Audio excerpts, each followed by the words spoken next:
नमस्कार, मैं शिवराज। व्यक्ति विशेष परिचय कार्यक्रम में मैं आज आप सभी लोगों को एक ऐसे शख्स से परिचय कराना चाहता हूं जिन्होंने अंजोरिया कहिया होई से लेकर गोरिया तोहरे खातिर तक का सफर काफ़ी उतार चढ़ाव को देखते हुए सफलतापूर्वक तय किया। इन्होंने कई कलाकारों को उनकी पहचान बनाने में भी सहायता की है। वैसे तो ये भी एक बहुत बड़े कलाकार हैं, मगर इनकी रुचि हमेशा से राइटर और डायरेक्टर के रूप में रही है। इनके डायरेक्शन में बनी हर छोटी से बड़ी फिल्मों में इन्होंने वास्तविकता दर्शाने की पूरी कोशिश की है। तो आइए रिपोर्टर नेहा रानी और कैमरामैन राजकुमार निराला के साथ राइटर, डायरेक्टर और प्रोड्यूसर विक्टर फ्रांसिस और उनकी बनाई पहली फिल्म गोरिया तोहरे खातिर के हीरो नंद किशोर मेहता दोनों से बातचीत के कुछ अंश देखते हैं।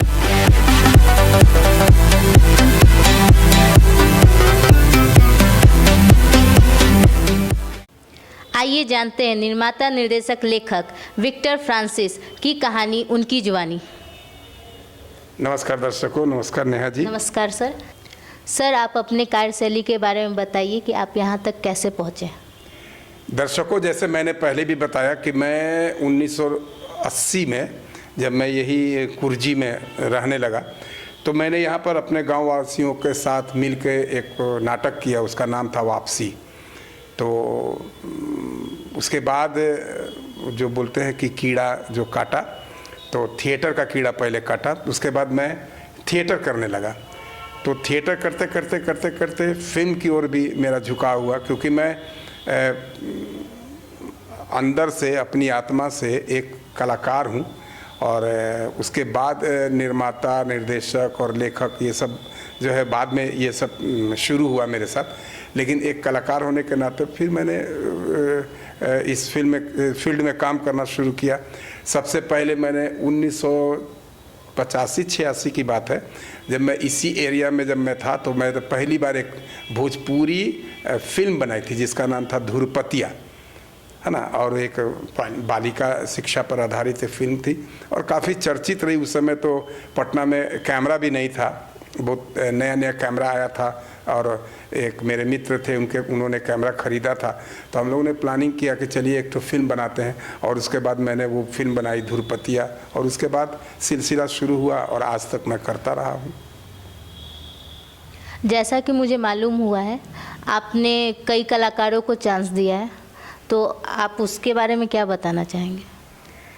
देखिए नेहा जी, मेरी पूरी कोशिश रही है कि जब भी मैं फिल्म करूं या मैं जब थिएटर करता था तब भी मैंने हमेशा कोशिश की है कि बिहार के कलाकारों को मौका मिले।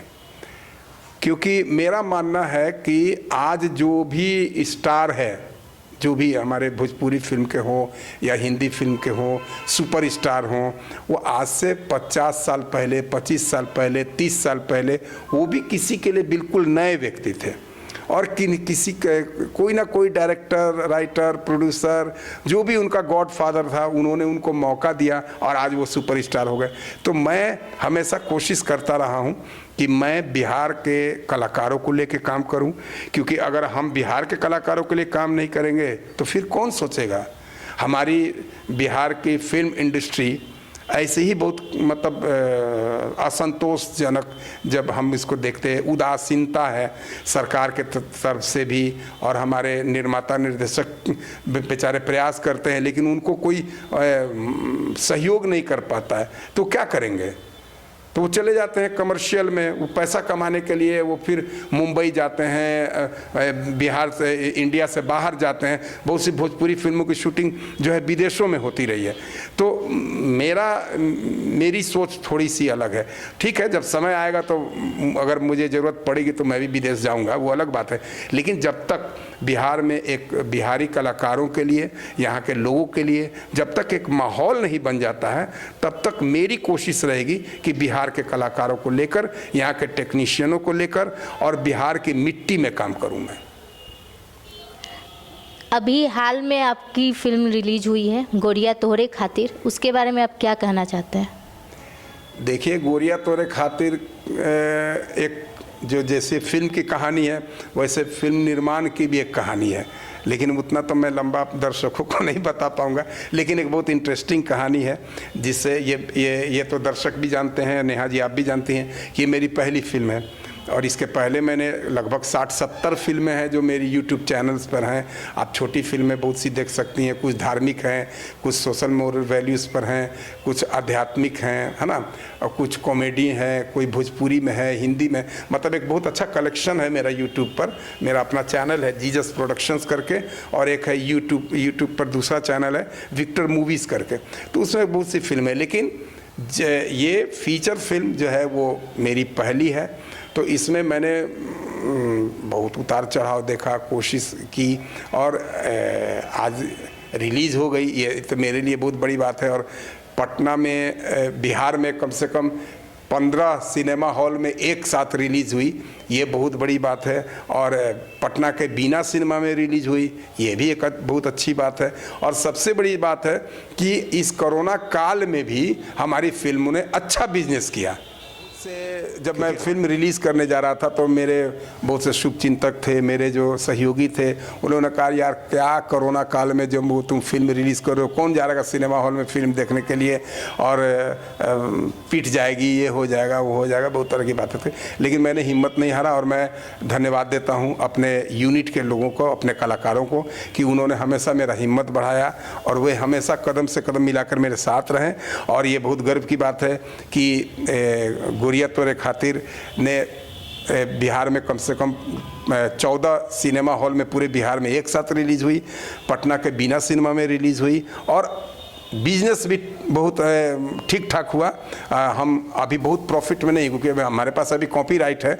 हम अभी यूपी रिलीज़ करेंगे, झारखंड रिलीज़ करेंगे, दिल्ली रिलीज़ करेंगे, तो अभी हमारे पास स्कोप है। भाई अब तो एक बार हमारा रास्ता खुल गया ना, तो अभी कोई प्रॉब्लम नहीं। लेकिन संतोष ज़रूर है कि कुछ तो हम लोगों ने बिजनेस कर लिया। अब हम लोग हिम्मत कर रहे हैं कि हम दूसरे प्रोडक्शन के लिए हम लोग अपनी प्लानिंग शुरू करें, और अगला प्रोडक्शन भी हम लोग इसी तरह से करेंगे। इसके लिए आपको बधाई सर। और आप अपनी अगली फिल्म की योजना के बारे में कुछ बताइएगा। देखिए नेहा जी, मेरा अपना रूटीन वर्क है, साल में कम से कम 1 या 2 काम मैं करता हूँ।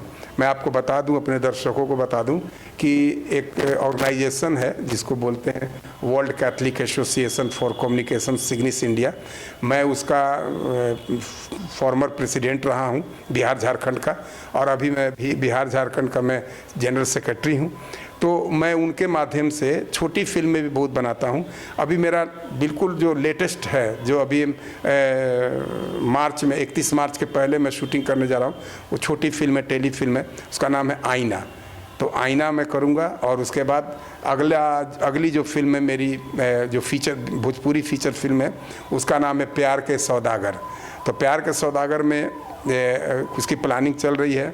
उसमें कोशिश कर रहे हैं कि बिहार के कलाकारों के साथ साथ कुछ पेशेवर कलाकारों को भी लिया जाए, क्योंकि जो मैंने भी पहली फिल्म बनाई उसमें मैंने जो कुछ सीखा है, और उसको मैं ये चाहता हूँ। और वो जितनी गलतियाँ या जितनी चीज़ें चूक गया हूँ मैं अपनी पहली फिल्म से, उसको मैं सुधारते हुए दूसरी फिल्म को और भी उत्तम क्वालिटी की बनाने की कोशिश करूँगा।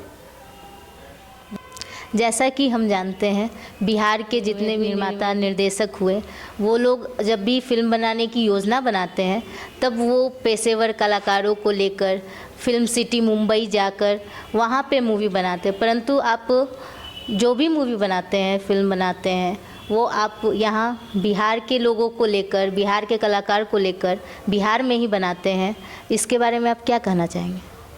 देखिए नेहा जी, इसके पहले भी मैंने आपसे जो हमारी बातचीत हुई, मैंने ये कहा है कि हम बिहार की रोटी खाते हैं ना, हम जन्म लिए हैं यहाँ, ठीक है, हम इसी मिट्टी में पले बढ़े हैं, और आज अगर अपनी मिट्टी को कुछ लौटाने का समय आया है तो हम क्यों चले जाएं मुंबई?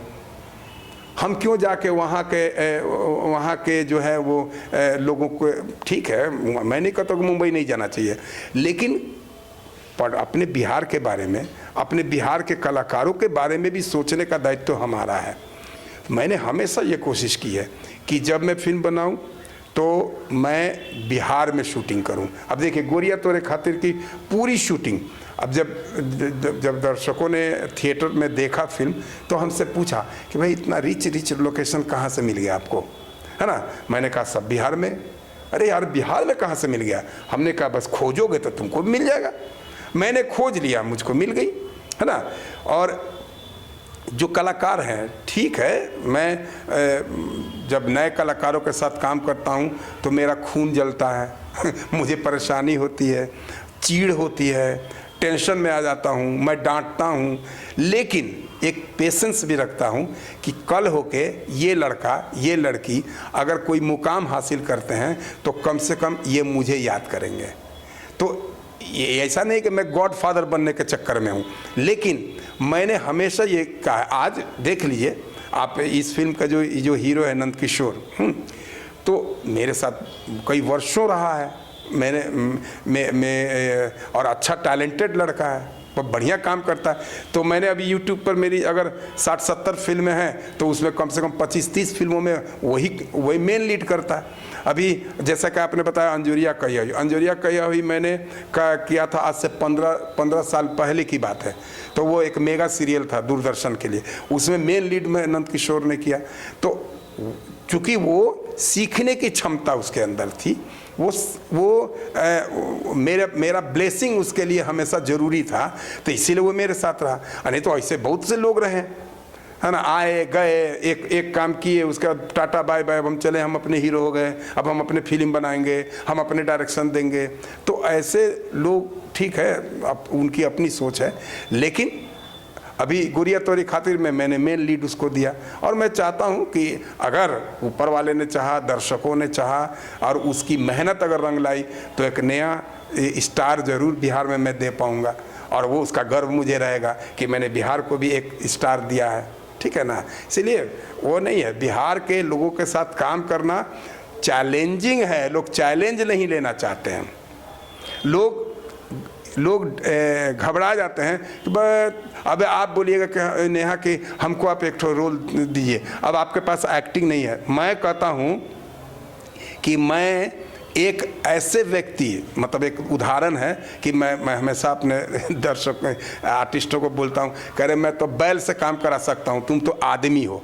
तो बैल का मतलब वो बैल नहीं है, बैल का मतलब कि बैल भी समझता है ना, जब आप उसके पास सटिएगा तो ऐसे करेगा कि हटो नहीं तो मार देंगे। तो जब वो सेंस बैल के पास है तो आप तो आदमी हो, आपके पास तो ईश्वर ने सोचने की, समझने की शक्ति दी है, दिल दिया है जो धड़कता है, भावनाएं दी हैं। तो अगर आप मेरी बात समझ लेंगे तो आप एक्टिंग भी कर लेंगे। और मेरा यही चैलेंजिंग रहा है, और शायद पटना और बिहार के जो लोग हैं वो इस बात को ज़रूर मानते हैं कि विक्टर फ्रांसिस फिल्म बनाता है, लेकिन वो एक इंस्टीट्यूट खोल के बैठा है, एक ट्रेनिंग सेंटर खोल के बैठा, और मुझे इस बात का घमंड है कि मैं नए लोगों को चांस देता हूं और देता रहूँगा। सर, आपने जो भी अभी जानकारी दी उसके लिए मैं बहुत आभारी हूँ, और मेरे दर्शक भी ये जानकारी लेकर आगे बढ़ने का कोशिश करेंगे। और मैं ये जानना चाहती हूँ सर आपसे कि हमारे यहाँ जो फिल्म निर्देशक बनाते हैं फिल्म, तो उसमें नए लोग आते हैं बनाने के लिए, लेकिन उसमें बहुत सारी कठिनाइयाँ होती है उस फिल्म बनाने में। फिल्म बनाने के शुरू से लेके अंत तक जो भी कठिनाइयाँ होती है, उसके लिए आप नए निर्माताओं को क्या कहना चाहेंगे? देखिए नेहा जी, इसका एक लाइन में मैं जवाब दे रहा हूँ। उसके एक लाइन है, film making is not joking, है ना। जोक नहीं है वो, हास्य व्यंग नहीं है वो। फिल्म एक अपने आप में पूरी प्रक्रिया है। जैसे आप योजना बनाते हैं, आपका काम शुरू हो जाता है। तो योजना अगर आपकी प्लानिंग सही नहीं होगी, आपका होमवर्क सही नहीं होगा, आपके जो लोग हैं उनके साथ आपका कोऑर्डिनेशन सही नहीं होगा, अपने स्टार को स्टार के साथ आपका म्यूचुअल अंडरस्टैंडिंग सही नहीं होगा, तो आप कभी नहीं अच्छा काम कर सकते हैं। तो सबसे पहले मैं अपने जो भी आजकल नए बहुत से लड़के लड़कियां जो है लोग फिल्म बनाने की योजना बनाते हैं, बहुत अच्छी बात है। बिहार में काम होना चाहिए, लोग आगे बढ़ें, फिल्म इंडस्ट्री आगे बढ़े, बिहार में काम हो, ये मेरी शुभकामना है। लेकिन मैं आप लोगों को ये बताना चाहता हूँ कि ये ध्यान रखिएगा कि जब आप काम करें तो आपकी पूरी प्लानिंग होनी चाहिए। एक एक चीज़ पर प्लानिंग होनी चाहिए। जैसे मैं करता हूँ तो मैंने अगर अपने आर्टिस्टों को कह दिया, और मुझे अभी तक याद नहीं है, मेरे आर्टिस्टों से आप पूछ सकते हैं कि अगर मैंने कहा है कि 8:30 बजे मेरा कैमरा ऑन होगा, तो शायद ही कभी हुआ हो टेक्निकल प्रॉब्लम के चलते कि कैमरा 10 बजे ऑन हुआ हो। मैंने 8:30 का मतलब कि 8 बजे के पहले मेरे आर्टिस्ट मेकअप करके, हम लोग प्रतिदिन प्रेयर करते हैं, नारियल फोड़ते हैं। नारियल फोड़ने के बाद हम लोग कैमरे की पूजा करते हैं, आर्टिस्टों को हम लोग ये शुभकामनाएं देते हैं। तो 8:30 का मतलब 8:30। सुबह 5 बजे अगर एक चीज़ जान लीजिए, ये प्लानिंग कब सफल होती है, जब आप as a producer, as a director, as a financer, जो भी हो आप, जो मैनेजमेंट, प्रोडक्शन कंट्रोल जो भी हो, अगर आप 2 चीज़ का ध्यान रखें। एक, आर्टिस्टों को समय पर और स्वादिष्ट भोजन मिले, ठीक है, आर्टिस्टों को समय पर और स्वादिष्ट भोजन मिले, भरपेट मिले। दूसरी चीज़, आर्टिस्टों को बढ़िया से सोने की जगह मिले ताकि वो चैन से सो जाए। सुबह अब उसी आर्टिस्ट को अगर आप बोलिएगा कि भाई मेरे तुम्हारा 2 सीन था, 1 सीन और कर लो, वो स्वेच्छा से कहेगा कि मैं कर दूंगा। कैमरामैन को बोलिएगा कि सर आपका 8 घंटे का शेड्यूल है, थोड़ा सा आज आधा घंटा और काम कर दीजिएगा, बोलेगा ऑफ कोर्स सर मैं करूंगा। लेकिन अगर उसको रात में खाना नहीं मिला, सोने में मच्छर काटते रहा, बेचारा बैठ गया, वो सुबह ठीक से उठेगा तो ठीक से आपसे बात भी नहीं करेगा और दिन भर उसका मूड ऑफ रहेगा। आप कहेगा ये करने के लिए, वो करेगा वो। इसीलिए 2 चीज़ें जो है मेरा मंत्र है, ये ध्यान रखिए नए लोगों को कि आर्टिस्टों को अच्छा भोजन, स्वादिष्ट भोजन, समय पर भोजन और सोने की व्यवस्था, ये 2 कर दीजिए ना। अगर आप किसी को 1 लाख रुपया पेमेंट कर रहे हैं और अगर आप उसको कहते हैं कि सर हम 25,000 रुपया मेरे पास कम है, लेकिन आपके सोने की और खाने की व्यवस्था अव्वल रहेगी, तो आदमी कुछ नहीं बोलेगा। अगर आप उसको 1 लाख रुपया पेमेंट कर दिए और उसको ज़मीन में सोला रहे हैं, उसको बढ़िया से आदर नहीं कर रहे हैं, उसको खाना बढ़िया नहीं देंगे, वो दूसरा दिन मुंबई भाग जाएगा। इसीलिए प्लानिंग बहुत सही होनी चाहिए। स्ट्रगल हर कदम कदम पर है, नए लोगों के लिए तो बहुत टफ है। जो पुराने लोग हैं वो तो भाई अभ्यस्त हो गए हैं, वो कमर्शियल पॉइंट ऑफ व्यू से सोचते हैं, है ना, टेक्निकल पॉइंट ऑफ व्यू से सोचते हैं। लेकिन जो नए लोग हैं उनको तो मालूम नहीं है ना कि प्लानिंग कैसे होगी। वो हाँ चलो जी कल से शूटिंग करेंगे, अब उसका पता चला कि हाँ कल 10 बजे कैमरा ऑन होगा, 12 बजे तक हीरो हीरोइन ही आ रहा है, तो कैसे आप काम कीजिएगा। आपकी प्लानिंग हो, टीम वर्क हो, सबके साथ बैठिए, बात कीजिए और जो भी आपके सामने समस्याएं आ रही हैं उनको सब अपने आर्टिस्टों के साथ शेयर कीजिए। देखिए बहुत अच्छा लगेगा, वो बोलेगा कह रहे आज डायरेक्टर मेरा जो है प्रॉब्लम में है, उसको हेल्प करना चाहिए, उसको सहयोग करना। और आप आएंगे सुबह में 10 बजे 9 बजे डायरेक्टर वाला मूड में ऐसे किए हुए, ताम झाम किए हुए, तो आर्टिस्ट बोलेगा वो आपका रिस्पेक्ट भी नहीं करेगा। लेकिन अगर आप उसके साथ जब नए लोग हैं तो अगर आप उसके साथ तालमेल बढ़िया बना लेते हैं तो देखिए ना, आपके आर्टिस्ट आपके लिए, आपके यूनिट के वर्क, आप यूनिट के लोग आपके साथ देंगे और आपका काम और आसान हो जाएगा। और इसीलिए मैं आप सभी लोगों को, जो नए लोग हैं, जो फिल्म बनाना चाहते हैं, उनसे मेरा एक ही सुझाव है कि भाई प्लानिंग सही कीजिएगा, हर चीज़ की प्लानिंग कीजिएगा, एक एक पॉइंट को बहुत बढ़िया से सोचिएगा कि शॉट बना कैमरा ऑन करने से पहले कैमरामैन के साथ शॉट डिवीज़न की बात कीजिएगा, लाइट मैन से बात कीजिएगा कि हमको क्या लाइट चाहिए। अगर अचानक आप वहाँ जाके बोल रहे हैं कि हमारा रिक्वायरमेंट ये, बोलेगा कि सर ये तो लाइट के बारे में आप बोलबे नहीं किए, तो लाइट है ये नहीं है, कॉम्प्रोमाइज़ कीजिए, तो फिर आपको कॉम्प्रोमाइज़ करना पड़ेगा। अगर आप चाहते हैं नो कॉम्प्रोमाइज़, तो उसकी प्लानिंग आपकी सही होनी चाहिए। अगर आपकी प्लानिंग सही होगी तो फिर आपको कॉम्प्रोमाइज़ करने की ज़रूरत ही नहीं है। ऐसा नहीं है कि हम लोग नहीं करते हैं, कभी कभी ज़रूरत मतलब बहुत सा प्रॉब्लम हो जाता है तो कभी कभी हम लोग को भी कॉम्प्रोमाइज़ करना पड़ता है, लेकिन चांस कम है कॉम्प्रोमाइज़ करने की। ठीक है, धन्यवाद सर। सर जैसा कि मैं इस पोस्टर में देख रही हूँ, इसमें आप नज़र आ रहे, शायद ये आप ही हैं। मैं ही हूँ सर। आपने इसमें अजीबोगरीब ड्रेस पहन रखा है, क्या आप इसमें कोई रोल का ये भूमिका निभाए हैं?